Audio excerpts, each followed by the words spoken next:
Chapter 49. Famine and Feast. Amos 8-9. When God's people are sad and scared and they cry out to Him, God loves to come and comfort His people. But when God's people are bad and proud, God often comes to disturb His people. When you are sick with a fever, Mom lets you rest in bed and brings you something to drink. But when you forget your homework and are late for school, Mom is going to wake you up in a hurry. Woe to those who are at ease in Zion. That's what the Lord told the people in Amos's day.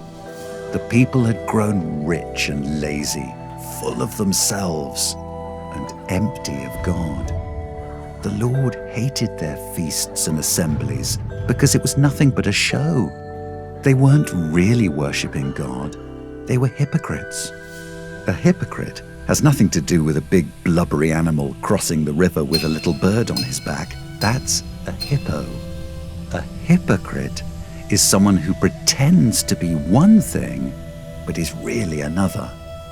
The Israelites worked hard on their rituals, but really they were fakes, like bragging about a clean dinner plate when they had wiped all the vegetables onto the floor, like making fun of your sister about her grades when you cheat on all your tests, like people getting dressed up for church on Sunday but living for themselves Monday through Saturday.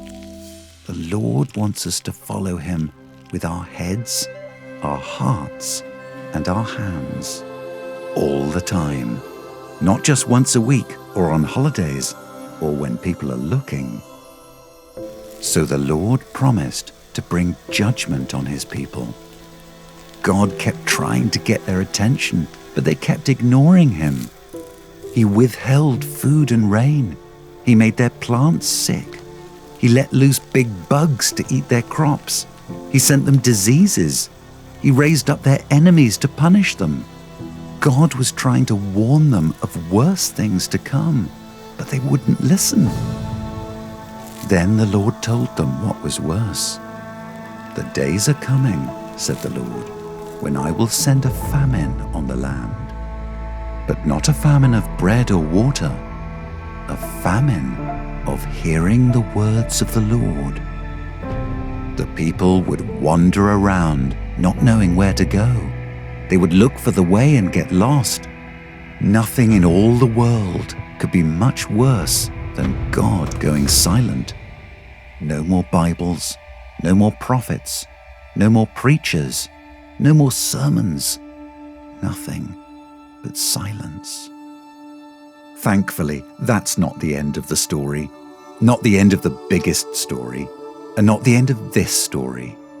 Amos promised that another day was coming when God would restore the fortunes of His people. God would give them food and drink once more, from famine to feast.